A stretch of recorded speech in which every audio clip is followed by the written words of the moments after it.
जय Hind everyone. Shri Ram public school की online class में आपका स्वागत है।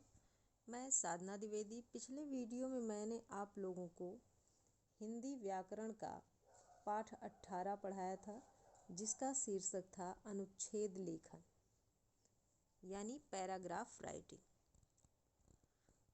तो उसमें मैंने आप लोगों को बताया था कि अनुच्छेद लेखन क्या होता है और इसे किस तरीके से लिखा जाता है। तो आज मैं आप लोगों को हिंदी व्याकरण का अगला पाठ यानी पाठ 19 पढ़ाऊंगी, जिसका शीर्षक है अपठित गद्यांश, जिसे इंग्लिश में कहते हैं अनसीन पैसेज। तो अनसीन पैसेज आज मैं आप लोगों को पढ़ा रही हूँ, इसे ध्यानपूर्वक सुनिए। अपठित गद्यांश। अब इसमें अपठित का क्या अर्थ होता है, सबसे पहले हम आपको ये बता रहे हैं। अपठित का अर्थ है जो पहले कभी पढ़ा ना हो, जिसे आप कभी भी पहले पढ़े ना हो, उसे कहते हैं अपठित। किसी कहानी या निबंध के ऐसे भाग या अंश जो विद्यार्थियों के पाठ्यक्रम में ना दिए गए हों, जो आपकी पुस्तक में ना हो, उन्हें अपठित गद्यांश कहते हैं। यानी वे जो होते हैं वो अपठित गद्यांश कहलाते हैं। किसी कहानी का, किसी भी किताब से उठाकर अगर आपको किसी कहानी का छोटा सा भाग दे दिया जाए या किसी का छोटा सा अंश दे दिया जाए, तो वो जो होता है वो आपकी पुस्तक में अगर नहीं है तो वो क्या होगा, अपठित गद्यांश कहलाएगा। इन अपठित गद्यांशों के माध्यम से विद्यार्थियों में भाषा को पढ़ने, समझने तथा लिखने की योग्यता का विस्तार होता है। यह अपठित गद्यांश इसलिए पढ़ाया जाता है ताकि विद्यार्थियों में भाषा को पढ़ने की क्षमता बढ़े, उन्हें उसे समझने की क्षमता बढ़े और उससे लिखने में उसकी योग्यता का विस्तार हो, यानी उसकी योग्यता लिखने में भी बढ़े। परीक्षा में अपठित गद्यांश दिए जाते हैं। जैसे जब आप 9th 10th में जाओगे तो आपको अपठित गद्यांश आपके पेपर में दिए जाएंगे तथा उन पर आधारित कुछ प्रश्न पूछे जाते हैं। और उन पर आधारित जैसे कोई भी पैराग्राफ दे दिया गया और उससे संबंधित प्रश्न पूछे जाएंगे, तो उन प्रश्नों के उत्तर देते समय विद्यार्थियों को किन बातों का ध्यान रखना चाहिए उसके बारे में आपको यहाँ पर बताया जा रहा है। तो सबसे पहले क्या ध्यान रखना होगा कि अपठित गद्यांश को समझने के लिए उसे 2 या 3 बार पढ़ना चाहिए। जब भी आपको कोई अपठित गद्यांश का अंश मिला हो तो उसे आपको 2 या 3 बार पढ़ना चाहिए ताकि आपको अच्छे से वो समझ में आ जाए। प्रश्नों को अच्छी तरह समझकर उनके उत्तर गद्यांश में से ढूंढने चाहिए। फिर जो प्रश्न दिए गए हैं उन प्रश्नों को ध्यानपूर्वक पढ़ना चाहिए, उन्हें समझना चाहिए कि वो क्या पूछ रहा है, उसमें क्या पूछना चाहता है। उसके बाद गद्यांश में उन प्रश्नों के उत्तर को ढूंढना चाहिए कि इसका सही उत्तर क्या होगा, उसके बाद ही लिखना चाहिए। फिर प्रश्नों के उत्तर अपनी भाषा में लिखने चाहिए। मतलब जब आप अच्छी तरीके से समझ लीजिए गद्यांश को, फिर उसके प्रश्न को अच्छी तरीके से समझ लीजिए, तब आप गद्यांश में से जो सही उत्तर उसका लगे उसको लिखना चाहिए अपनी कॉपी में। उत्तर उतना ही देना चाहिए जितना आवश्यक हो। मतलब अगर 1 लाइन का कोई प्रश्न का उत्तर है तो 1 ही लाइन लिखना चाहिए। ये नहीं है कि उसको बढ़ा चढ़ाकर लिख दो। तो उत्तर उतना ही दीजिए जितना लगे कि हाँ बस इतना उत्तर पूरा हो गया। यदि विकल्पात्मक प्रश्न पूछे गए हों तो उचित विकल्प ही चुनने चाहिए। जैसे अगर आपके पास ऐसा प्रश्न है जिसमें विकल्प पूछा गया हो कि कौन सा विकल्प सही है, एक प्रश्न लिखा हो और 3-4 विकल्प दिए गए हों कि ये होगा, ये होगा या ये होगा या ये होगा, तो आपको केवल उसमें से एक विकल्प चुनना होगा। उसको एक लाइन में ना लिख के केवल विकल्प चुनकर उसे ही लिख दीजिए।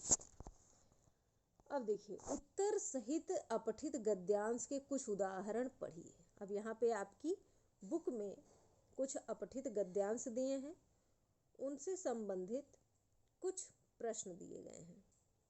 तो सबसे पहले आप क्या करेंगे, जो ये अपठित गद्यांश दिया हुआ है इसको ध्यानपूर्वक पढ़ना है।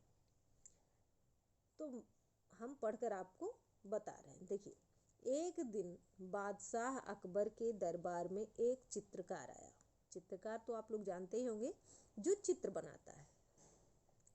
तो एक दिन बादशाह अकबर का दरबार लगा हुआ था, तो उनके दरबार में एक चित्रकार आता है। वह बादशाह से बोलता है, क्या बोलता है कि बादशाह सलामत, मैं दूर देश से आया हूँ और पेशे से चित्रकार हूँ। वो बोलता है कि बादशाह सलामत, मैं बहुत दूर देश से आया हूँ और मेरा काम क्या है, चित्रकारी करना, मैं चित्रकार हूँ। बादशाह अकबर ने उसे एक चित्र बनाने को कहा। बादशाह अकबर ने जब सुना कि वो चित्रकार है, तो चित्रकार का क्या काम होता है, चित्र बनाना होता है। तो बादशाह अकबर कहते हैं, अच्छा ठीक है, तो तुम एक चित्र बना डालो। मतलब चित्र अगर वो बनाएगा तब तो पता चलेगा कि वो चित्रकार कैसा है, चित्रकारी कैसी करता है। तो अगले दिन कुछ दिनों तक चित्रकार एक महिला का चित्र बनाने में लगा रहा। अब चित्रकार को जो राजा ने आदेश दिया कि चित्र बनाओ, तो वो क्या करता है कि कुछ दिनों तक वो एक चित्र बनाता रहता है। तो वो चित्र किसका था, महिला का था। वो एक महिला का चित्र बना रहा था। बादशाह अकबर, बीरबल और कुछ अन्य दरबारी उस चित्रकार की कृति देखने के लिए गए। कुछ दिन जब बीत गए तो बादशाह अकबर, बीरबल और उनके दरबार के कुछ अन्य दरबारी जो थे, सभी लोग जाते हैं उस चित्रकार की कला को देखने के लिए कि उसने क्या बनाया है और कैसा बनाया है। बीरबल को छोड़कर सभी ने चित्रकार के चित्र की दिल खोलकर प्रशंसा की। बीरबल ने नहीं प्रशंसा की चित्रकार के चित्र की। बीरबल को छोड़कर, यानी बीरबल ने नहीं किया। बादशाह अकबर और जो अन्य दरबारी गए थे, उन्होंने उस चित्रकार के चित्र की खूब प्रशंसा की। तो ये तो आपका गद्यांश था। अब देखिए क्या है कि उपर्युक्त गद्यांश को पढ़कर निम्नलिखित प्रश्नों के उत्तर लिखिए। तो उपर्युक्त गद्यांश आपने पढ़ लिया। अब जो प्रश्न दिए हैं उन्हें पढ़ना है। तो सबसे पहला प्रश्न क्या है कि एक दिन बादशाह अकबर के दरबार में कौन आया।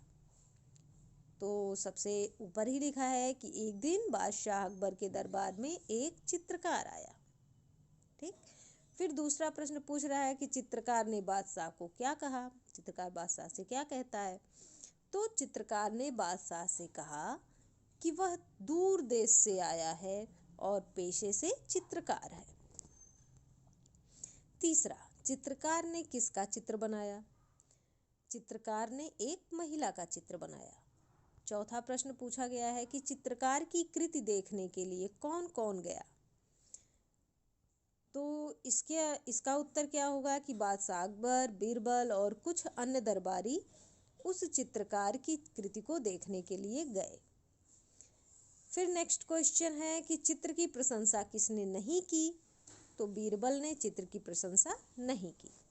तो ये तो आपका पहला गद्यांश यानी अपठित गद्यांश और उसके प्रश्न थे जिनके उत्तर दिए हुए हैं और आपने पढ़ लिए।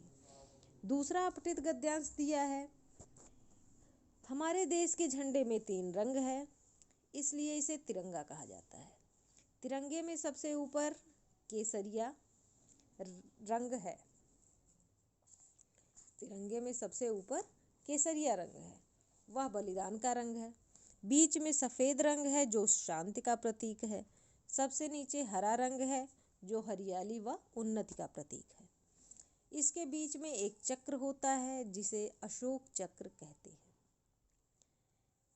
यह हमें संदेश देता है, चलते रहो रुको मत। जब भी हम खेलों में या युद्ध में जीतते हैं तो हमारे देश का नाम ऊंचा होता है। तब खुश होकर हम तिरंगा लहराते हैं। 15 अगस्त और 26 जनवरी को तिरंगा फहराया जाता है। 15 अगस्त को प्रधानमंत्री लाल किले पर इसे फहराते हैं। तिरंगा हमारे देश की शान है। यह हमें प्राणों से भी प्यारा है। हम इसे प्रणाम करते हैं। तो ये आपका दूसरा अपठित गद्यांश है। अब इससे संबंधित कुछ प्रश्न हैं और उनके उत्तर दिए हुए हैं। हमारे राष्ट्रीय झंडे में कितने रंग हैं और कौन कौन से हैं? तो हमारे राष्ट्रीय झंडे में 3 रंग हैं, केसरिया, सफ़ेद और हरा। फिर है, हमारे राष्ट्रीय झंडे का केसरिया रंग किसका प्रतीक है? हमारे राष्ट्रीय झंडे का केसरिया रंग बलिदान का प्रतीक है। हमारे राष्ट्रीय झंडे का हरा रंग किसका प्रतीक है? हमारे राष्ट्रीय झंडे का हरा रंग हरियाली व उन्नति का प्रतीक है। अशोक चक्र क्या संदेश देता है? अशोक चक्र सदा चलते रहने का संदेश देता है। राष्ट्रीय झंडा कब कब फहराया जाता है? राष्ट्रीय झंडा 15 अगस्त, 26 जनवरी तथा जब हम खेलों में या युद्ध में जीतते हैं तो फहराया जाता है। तो ये आपका दूसरा अपठित गद्यांश और उसके प्रश्न उत्तर हैं। अब देखिए तीसरा है। तीसरा क्या है कि हर साल सर्दियों के अंत में काबुली वाला अपने देश चला जाता था। जाने से पहले वह सब लोगों से पैसा वसूला करता था। उसे घर घर घूमना पड़ता था, फिर भी प्रतिदिन वह मिनी से एक बार जरूर मिल जाता था। एक दिन सुबह सवेरे सड़क पर बड़े जोर का शोर सुनाई दिया। रहमत को 2 सिपाही बांधे हुए लिए जा रहे थे। पूछने पर पता चला कि रहमत ने एक आदमी का खून कर दिया है। हमारे पड़ोस में रहने वाले एक आदमी ने रहमत से मेवे खरीदे थे। उसके कुछ रुपए उस पर बकाया थे, जिन्हें देने से उसने इनकार कर दिया था। बस इसी बात पर दोनों में अनबन हो गई और काबुली वाले ने उसे छुरा मार दिया। तो ये आपका तीसरा अपठित गद्यांश है। अब इसके जो प्रश्न दिए हैं वो विकल्पात्मक प्रश्न हैं। तो उपर्युक्त गद्यांश को पढ़कर उचित विकल्प चुनना है इसमें। काबुली वाला अपने देश कब जाता था? तो सबसे पहले है, कब जाता था? सर्दियों के अंत में। दूसरा है, काबुली वाला प्रतिदिन किससे मिलने आया करता था? मिनी से। तीसरा है, काबुली वाले का क्या नाम था? रहमत। चौथा है, काबुली वाला क्या बेचता था? मेवे। अब देखिए यहाँ पर कुछ एक्सरसाइज दी गई है जिसमें कि अपठित गद्यांश दिया हुआ है और उससे संबंधित प्रश्न दिए हुए हैं। 2 अपठित गद्यांश हैं और दोनों के प्रश्न दिए हुए हैं, जिनके उत्तर आपको ढूंढकर लिखने हैं इन गद्यांशों में से। तो सबसे पहला है, आज ईद का चांद दिखाई देने वाला था। सलीम अपनी आंखें आसमान में गड़ाए हुए था। अचानक उसे चांद नजर आ गया।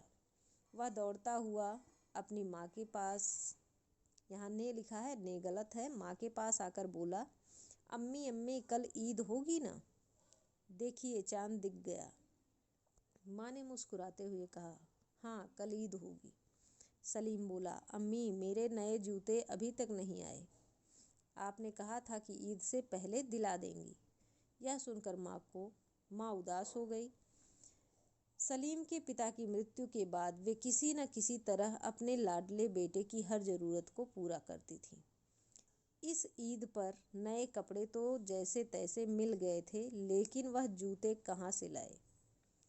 माँ की आंखों से आंसू टपक पड़े। उसको रोता देखकर सलीम बोला, अम्मी आप रोने लगीं, मुझे नहीं चाहिए ऐसे जूते। तो अब इससे संबंधित कुछ प्रश्न हैं। सबसे पहला प्रश्न है, सलीम ने आसमान में क्या देखा?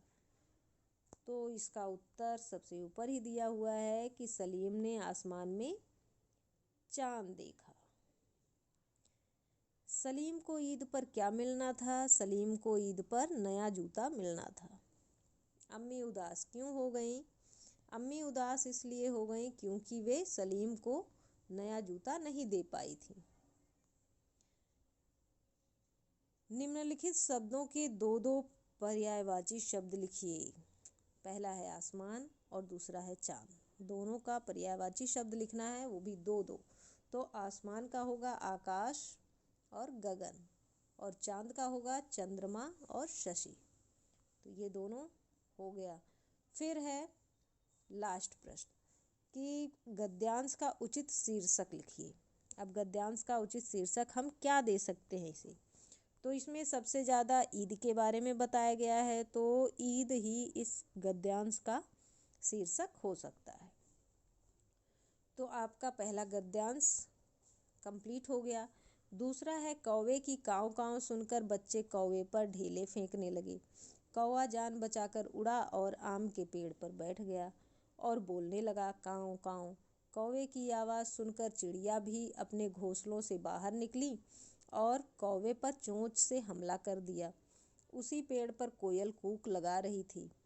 कुछ बच्चे कोयल की नकल करते हुए कह रहे थे कुहू कुहू। कौवे ने पूछा, अरे कोयल, तुम्हारा सब सम्मान करते हैं और मेरा अपमान करते हैं। तब कोयल ने कहा, तुम बोलते बहुत हो और मैं साल में 2-3 महीने ही बोलती हूँ। तुम हर रोज़ शोर मचाते हो। शोर किसी को अच्छा नहीं लगता है। जो शोर होता है वो किसी को अच्छा भी नहीं लगता है। इस कहानी से यह शिक्षा मिलती है, कम बोलो, मीठा बोलो। तो इसमें सबसे पहला प्रश्न है कौवे पे ढेले कौन फेंक रहे थे? तो इसका उत्तर होगा कौवे पर ढेले बच्चे फेंक रहे थे। कौवा अपनी जान बचाकर किस पेड़ पर बैठ गया? कौवा अपनी जान बचाकर आम के पेड़ पर बैठ गया। उस पेड़ पर कौन कूक रही थी? उस पेड़ पर कोयल कूक रही थी। बच्चे किसकी नकल कर रहे थे? बच्चे कोयल की नकल कर रहे थे। इस कहानी से हमें क्या सीख मिलती है? इस कहानी से हमें यह सीख मिलती है कि कम बोलो, मीठा बोलो। तो ये आपका पाठ 19 अपठित गद्यांश पूरा हो गया। अब आप इसमें दिए हुए अपठित गद्यांश और उससे संबंधित प्रश्न उत्तर अपनी उत्तर पुस्तिका में लिख लीजिएगा और याद कर लीजिएगा और इस पाठ को ध्यानपूर्वक पढ़ लीजिएगा। धन्यवाद।